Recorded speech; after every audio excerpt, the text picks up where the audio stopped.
Hello friends, welcome back to careful studies. Friends, మనమైతే ఇప్పుడు deterministic finite ఆటోమేటాలో 5 ట్యూపుల్ notation ఎలా రాయాలో చూద్దాం. దీనికన్నా ముందు మన ఛానల్ ఎవరైతే సబ్స్క్రైబ్ చేసుకోలేదో వారు సబ్స్క్రైబ్ చేసుకొని పక్కన ఉన్న బెల్ ఐకాన్ యాక్టివేట్ చేసుకోండి. సో లేట్ చేయకుండా టాపిక్లోకి వెళ్ళిపోదాం. సో ఫస్ట్ దీనికి 5 మేజర్ స్టెప్స్ ఉంటాయి. ఫైనైట్ స్టేట్ ఆటోమేటాలో మనం ఇప్పుడు 5 ట్యూపుల్ నొటేషన్ ఎలా రాయాలి. దీంట్లో ఫస్ట్ స్టెప్ ఏంటి అంటే it has finite set of states denoted by queue.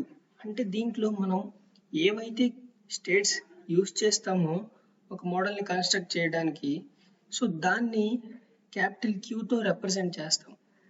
So next one ఏంటి, finite set of input symbols denoted by sigma. అంటే ఏంటి, సో మనం ఇన్పుట్ సింబల్స్ ఏవైతే తీసుకున్నామో, for example whether it is A, B, for example 0, 1s, so these are the input symbols. And third step enti, the transition function that takes arguments as state and input symbols and return state denoted delta. So ఇక్కడ ఏమన్నాడు అంటే first delta value మనం ఎలా calculate చేస్తామంటే ఒక finite state, so set of states ఏవైతే possible అవుతాయో దాన్ని క్యూ అన్నాం కదా. సో దాంట్లో ఒక స్టేట్ తీసుకొని నెక్స్ట్ వన్ ఇన్పుట్ సింబల్ ఒకటి తీసుకొని దీని రెండింటి యొక్క కాంబినేషన్తో మనకి ఏదైతే రిజల్టెంట్ స్టేట్ వస్తుందో ఆ స్టేట్ని మనం ఇక్కడ న్యూ స్టేట్గా క్యూ తీసుకుంటాం. సో ఫోర్త్ స్టెప్ ఏంటి, a start state Q naught.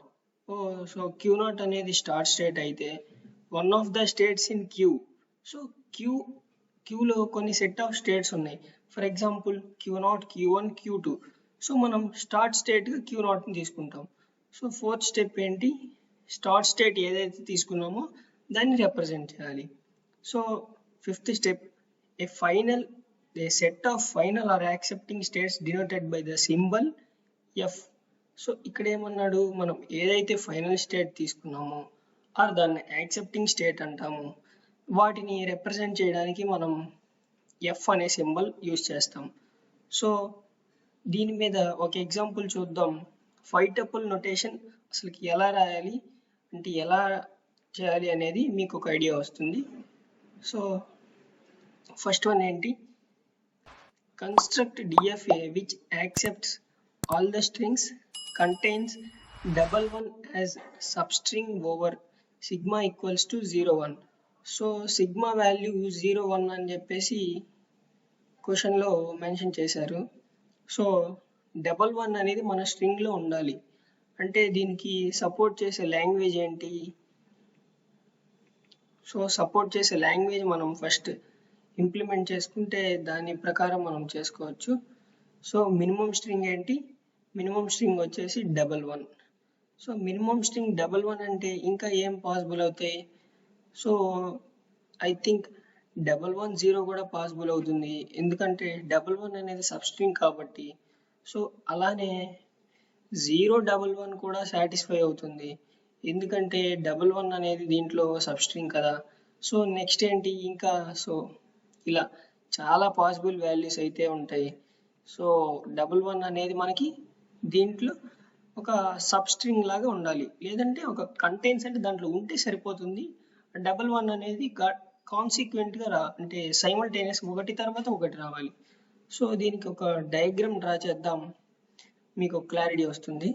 So first ఏంటి,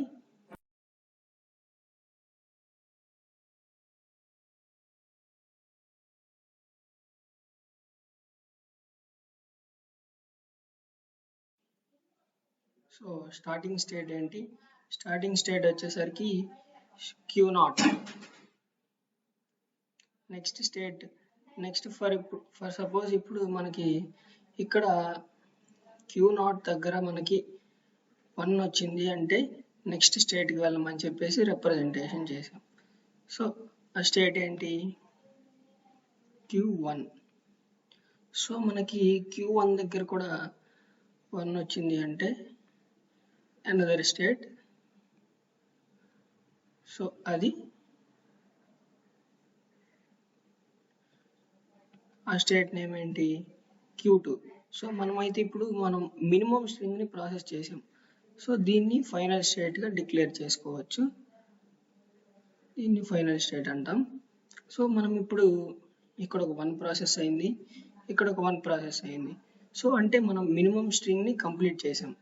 సో నెక్స్ట్ ఏంటి మరి మినిమం స్ట్రింగ్ తర్వాత? సో ఫర్ ఎగ్జాంపుల్ ఇక్కడ ఇది ప్రాసెస్ చేయాలి అంటే ఈ స్ట్రింగ్ 011. సో మనకి స్టార్టింగ్ లో 0 వస్తే ఎక్కడ ఉండిపోవాలి? సో ఇక్కడ సేమ్ స్టేట్ లో ఉండాలి. సో ఇక్కడ కనుక 0 వచ్చింది అంటే Q0 దగ్గరే ఉండిపోతాం. సో ఇక్కడ Q0 దగ్గరే ఉంటే అప్పుడు మనం 0 1 1 సో 011 ప్రాసెస్ అయిపోతుంది.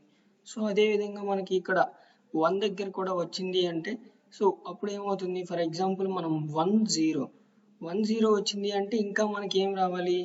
ఇంకా మనకి 11 రావాలి. సో 11 రావాలి అంటే మనం ఇనీషియల్ గా ఇక్కడికి వెళ్ళిపోయాం అనుకోండి, అప్పుడు సరిపోతుంది. చూడండి, సో ఇక్కడ కనుక 0 తీసుకున్నాము అంటే ఇక్కడ ఫస్ట్ ఇక్కడ 0 తీసుకుంటే సరిపోతుంది. నెక్స్ట్ దీని తర్వాత ఇంకా మనకి 01 లో ఏది వచ్చినా కూడా సాటిస్ఫై చేస్తుంది. సో ఇక్కడ 0 అండ్ 1. సో ఇది వచ్చేసరికి స్టార్టింగ్ స్టేట్ అంటాం, దీన్ని ఫైనల్ స్టేట్ అంటాం. సో ఈ విధంగా మనం ఇది ప్రాసెస్ చేసుకోవచ్చు. సో ఫర్ ఎగ్జాంపుల్ మనం ఒక ఎగ్జాంపుల్ తీసుకొని చూద్దాం. ఎగ్జాంపుల్ ఏం తీసుకుందాం? 0 11 అండ్ 0 1 0. సో ఇది ప్రాసెస్ అవుతుందా అంటే అవుతుంది. ఎందుకు అంటే మనం 11 తీసుకున్నాం కదా, 11 వచ్చిన ఏ స్ట్రింగ్ అయినా ప్రాసెస్ అవ్వాల్సిందే. సో ఫస్ట్ స్టార్టింగ్ లో మనకి 0 వచ్చింది అంటే మనం ఎక్కడికి వెళ్ళమని చెప్పాం? సో ఫస్ట్ ఇనీషియల్ గా స్టార్టింగ్ 0 వచ్చిందంటే Q0 దగ్గరే ఉంటుంది. సో నెక్స్ట్ ఏంటి? 1 వచ్చిందంటే ఎక్కడికి వెళ్తుంది? 1 వస్తే Q1 కి వస్తుంది. సో 1 వస్తే Q1 కి వచ్చింది. సో నెక్స్ట్ అనదర్ 1 వస్తే ఎక్కడికి వెళ్ళమన్నాం? సో అనదర్ 1 కూడా వస్తే Q2 కి వెళ్ళమన్నాం. సో Q2 తర్వాత 0 కానీ 1 కానీ 0 కానీ ఇంకా ఏది వచ్చినా కూడా అక్కడే అదే స్టేట్ లో ఉండమని చెప్పాము. సో ఇనీషియల్ గా మనకి Q2 దగ్గరికి వెళ్ళిపోయాం. సో Q2 దగ్గరికి ఫైనల్ స్టేట్ కి వెళ్ళిన తర్వాత మనకి ఇంకా ప్రాసెస్ చేయడానికి స్ట్రింగ్ ఏమీ లేదు కాబట్టి సో ఇది సాటిస్ఫై చేసిన విధంగా మనం చెప్పుకోవచ్చు. దీనికి 5 tuple నొటేషన్ ఎలా రాయాలి అనేది ఇప్పుడు చూద్దాం. ఫస్ట్ థింగ్ ఏంటి? ఫస్ట్ మనం ఏం రాసుకోవాలి? Q, capital Q. Capital Q అంటే ఏంటి? ఇక్కడ మనకి ఏవైతే పాసిబుల్ అయ్యే స్టేట్స్ ఏవేవి రాసుకున్నాం మనం. సో ఇక్కడ పాసిబుల్ అయ్యే స్టేట్స్ ఏవేంటివి? Q0 అండ్ Q0 తర్వాత ఇంకొకటి ఏంటి? Q1 and Q2. సో ఈ 3 స్టేట్స్ మనం తీసుకున్నాం. సో దీన్ని క్యాపిటల్ Q తో రిప్రజెంటేషన్ చేయొచ్చు. సో నెక్స్ట్ వన్ ఏంటి? Second one sigma. సిగ్మా అంటే ఏంటి? What are the symbols we used for a particular construction of model. మనం ఏమేం సింబల్స్ యూజ్ చేసాం ఇక్కడ? 0 and as well as 1. So 0 1 అయితే యూజ్ చేసాం మనం. సో థర్డ్ వన్ ఏంటి? Third one delta. డెల్టాని ఎలా రిప్రజెంట్ చేయాలి అంటే డెల్టా ఆఫ్ Q0 దగ్గర 0 వస్తే మనం ఎక్కడికి వెళ్ళమని చెప్పి రిప్రజెంటేషన్ ఇచ్చాం. సో Q0 దగ్గర 0 వస్తే Q0 దగ్గరే ఉంటుంది. అండ్ యాజ్ వెల్ యాజ్ ఇంకొక డెల్టాలో రాసుకుంటే అదే Q0 దగ్గర మనం 1 వస్తే ఏం చెప్పాము? Q0 దగ్గర 1 వస్తే నెక్స్ట్ మనం ఏ స్టేట్ కి వెళ్ళమని రిప్రజెంట్ చేసామంటే Q0 దగ్గర 1 వస్తే Q1 కి వెళ్ళమన్నాం. సో Q1 కి వెళ్ళిపోయింది. సో ఈ విధంగా మనం అన్ని స్టేట్స్కి అన్ని ఇన్పుట్ సింబల్స్ యూజ్ చేసుకొని రాయాల్సి ఉంటుంది. సో ఫోర్త్ వన్ ఏంటి?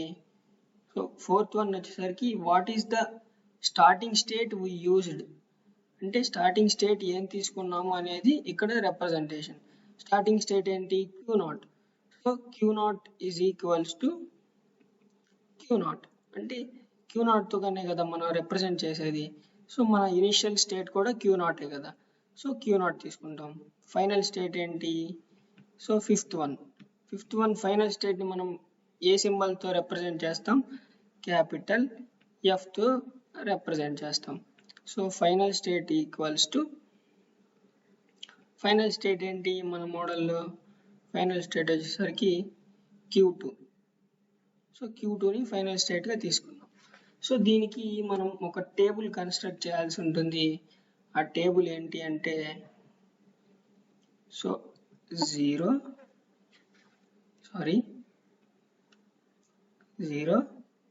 అండ్ 1.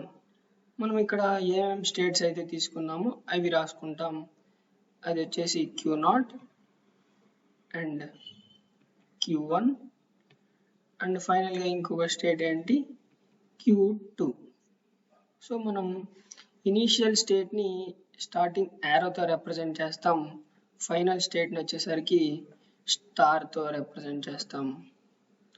సో స్టార్ అంటే ఈ విధంగా రిప్రజెంట్ చేస్తాం ఫైనల్ స్టేట్ని. సో ఇనీషియల్గా Q0 దగ్గర 0 వస్తే ఎక్కడికి వెళ్ళింది? ఇనీషియల్గా Q0 దగ్గర 0 వస్తే Q0కే వెళ్ళిపోయింది.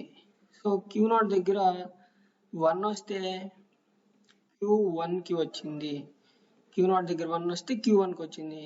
Q1 దగ్గర 0 వస్తే ఎక్కడికి వెళ్ళింది? Q1 దగ్గర 0 వస్తే Q0కి వెళ్ళింది. సో నెక్స్ట్ ఏంటి? Q1 దగ్గర 1 వస్తే Q2కి వెళ్ళింది. అండ్ Q2 దగ్గర 0 కానీ 1 కానీ ఏది వచ్చినా కూడా అదే స్టేట్లో ఉండమని చెప్పి రిప్రజెంట్ చేసాం. సో ఆ స్టేట్ ఏంటి? Q2. సో Q2 దగ్గర 0 కానీ 1 కానీ ఏది వచ్చినా కూడా Q2 దగ్గర ఉండమని చెప్పాం. సో ఈ విధంగా ఈ టేబుల్ కన్స్ట్రక్ట్ చేసాం. ఈ టేబుల్ ఏంటి అంటే ఇక్కడ ట్రాన్సిషన్ ఫంక్షన్ ఏదైతే రాసామో సో దాని ప్రకారం అయితే మనం ఈ టేబుల్ కన్స్ట్రక్ట్ చేసుకోవచ్చు. సో సరిపోతుంది. So this is the 5 tuple notation for a particular problem. ఆ ప్రాబ్లం ఏంటి? 11 as a substring. So thank you.